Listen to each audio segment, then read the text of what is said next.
Hey, what's up, everybody? It's Luke, and you're watching Luke the Gathering. Thanks for checking the channel out. Really appreciate you being here. Today, Friday, I love to give my usual Friday report in on Friday Night Magic. This was the second Wilds of Eldraine draft that we've done, and it was fun. I did well, 2-1, yay me. I made it to the sort of championship rounds, and I got taken down by a really good Orzhov sort of based deck, which is black and white. I was playing a Boros deck, which is red and white, but oh man, I think the cards that he had just were overpowering in terms of against mine. It was just nutty. I felt like I was strung out the whole game with nothing much to do, but that was the last match. But I'd won the first two, and it was great. It was a fun time. It was the first time I actually played a Boros deck. I actually had just listened to some Magic Talk, I think like Limited Resources. I was listening to that, and they were saying that red-white is a great archetype in Wilds of Eldraine, and so is what's another one? Red, white, and I forget the other one. Is it green, black? Well, that's one of them. I forget. But in any case, red, white is one of the best archetypes in the format, and I'd never drafted it on Arena. Actually, I've been avoiding white a lot. I just haven't been feeling like drafting it at all. But the really cool thing is, I had a chance to draft it tonight, and it did marvelously for me. Like I said, 2-1. The deck was lean and mean and fast, and it felt good to play. I just lost to a deck that was even faster. Like I said, I really can't complain too much. However, I'm going to share the deck with you and some of the prizes I got. It's kind of funny, they gave me, which is not bad because I do collect Pokemon a bit, Pokemon packs again, so we'll see if we can pull another Charizard out of there. That'd be really sweet if that actually ends up happening. But that's besides the point. Eldraine, Wilds of Eldraine is a fun set to draft, and like I said, I think red white is, pretty strong. So yeah, last week I played green, and I've been playing green a lot on Arena as well, and blue, but it turns out those are just sort of medium decks, and I can see why people are saying this is a very fast and aggressive format, because if I went against decks like I had drafted today, man, I don't know, maybe I wouldn't have done so well. But people are still sort of fiddling around with the format at this point. It's still relatively new, so just a couple weeks in.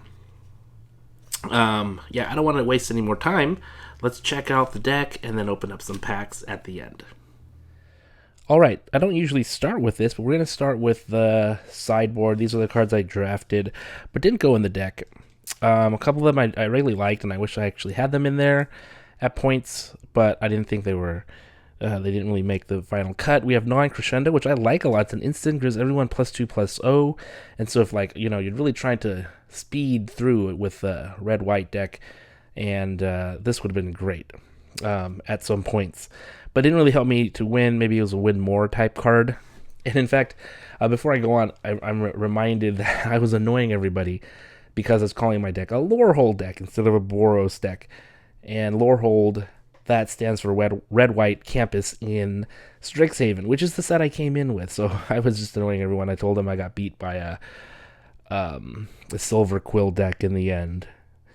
And I was calling the Green-Black Witherbloom, and even I was going with some new Capenines. But anyways, there we go. Grabby Giant, didn't use. Some of these cards just whatevers, but I like this card. This is cool looking.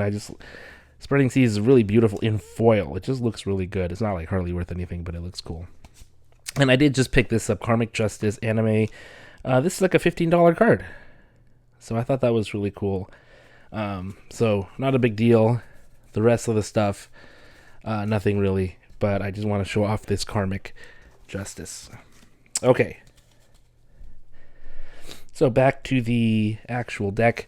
I put 2 Impact Tremors in because I thought I have a lot of small creatures, and these little bits of damage, they make a big difference. And the ultimate dream was hopefully being able to play both of them. But I don't have a lot of card draw on this deck. I can't get through my cards that well in this color pair. So the double impact tremors, if I could get them both out, I'd be pretty happy with that. Because it'd be 2 damage for dropping creatures down. But, you know, having 2 guarantees kind of 1 almost. So I was happy to at least have 1 out during many of the games. This card I thought would have done better. 2 Unveil Guide, but I guess it got killed a lot. It's a 2/3 flyer with Celebration. It gets +1 and has lifelink. That is cool. That is really good. Because you can gain 3 life and flying. So with that evasion, pretty hard to block. I ended up having 2 of them, but they both ended up not doing a whole lot in the games that I had. So too bad for that card. Edgewall Pack I find to be a really fabulous card. It's a 3/3 menace, which is just so annoying on the battlefield. And makes a rat as well. This thing triggers Celebration by itself. So lots of great upside with Edgewall Pack. This is the first time I've actually ever played Cheeky House Mouse, and this is great. 2/1 for 1. Also has a sorcery, +1/+1. Makes a creature not be able to get blocked by power 3 or greater this turn.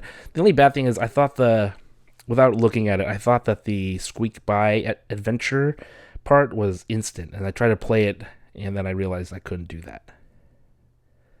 But overall, great card. 1 mana stuff is great. Armory Mice is 3/1. You know, the Celebration I feel like doesn't matter so much on this particular card because, I don't know, 3/1 for 2 is just decent. The upside is maybe it'll survive some combats, but oftentimes I don't think the 3/3 matters a lot. It didn't matter too much in the games I played, but I got 2 of those in the deck. I just tried to jam tons of Celebration in. Grand Ball Guest is awesome. It gets 1/+1/+1 for celebrating and Trample, which I love Trample. Here's the thing. Celebration is not that hard to pull off, and what happens with Celebration is if 2 non-land permanents enter the battlefield during your turn, you get to celebrate, which is do whatever the text says. Okay? 2 of those, really great card. This card I thought would do better for me than it did. Princess Takes Flight. It exiles a creature on their side, which is great. You can also do one of yours if you wanted to. Target creature you control gets +2/+2 and flying till end of turn. That's the second one. And then the bad one is the third one, which returns a creature if you use it like offensively against somebody. You don't want to return it. I mean, the trick that you're supposed to do is bargain it away. But quite often I didn't have enough more bargain cards in my deck. I had things I could bargain away, but nothing that said bargain on it. So I was sad about that. So oftentimes I had to return a creature, which was not cool. Mary Bards is awesome as well. This is a 3/2, which is really cool little stats there for 3 mana. You pay 1 more and you get a Young Hero token. So that makes 2 things hitting the battlefield, 2 permanents hitting the battlefield, triggers Celebration by itself. Hopeful Vigil triggers Celebration by itself as well, because when this comes down, it makes a 2/2 white knight creature with Vigilance, and that's your 2 permanents, and Celebration is going to happen. And then you can sacrifice it to scry. You can also celebrate it for bargaining. Return Triumphance is really cool too. You get a creature card back to the battlefield with mana value 3 or less from the graveyard, and then you make a Young Hero token attached to it. So that's 2 things again for Celebration. So cool. Gallant Pie Wielder gets a double strike for celebrating, which is nice. Stockpiling Celebrant is great because it actually gets a permanent from the battlefield off, so you can like reuse some of the adventures with this. I did that a couple times. It was really good. Witch's Mark is a card I like. It's this was like the only kind of card draw that I had in my deck. You can discard a card, and if you do, you get to draw 2 cards, and you get a Wicked Rule token. So this kind of gets you through the deck. It's like the only card that I had that did that. Archon's Glory is awesome. The tricks in this format are really great because they can hit really hard depending on a few certain things. This is great because it gives something +2/+2 flying and lifelink if you bargain it. That is great for 1 mana. Cut In is just a nice removal spell. Yeah. Kellen's Light Blades, again, another card you can bargain. Deals 3 damage or can destroy a creature. Mary Bart's talked about already, and this is the ultimate. Two-Headed Hunter was just phenomenal. I was lucky to be able to draft 2 of these.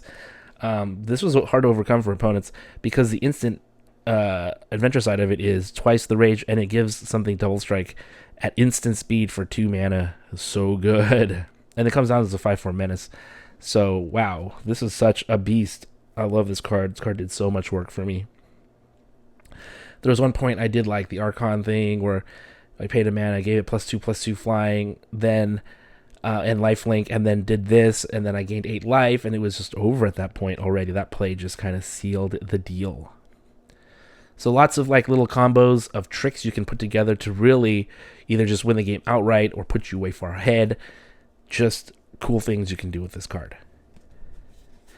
And my pack one pick one was actually this Heartflame Duelist. Really great card, especially for red-white. For 2 and a red, you can get instant 3 damage to any target. That any target is great. You can finish off somebody. But often I would have Heartflame Duelist in my opening hand or close to that. So oftentimes it killed something on the battlefield right away.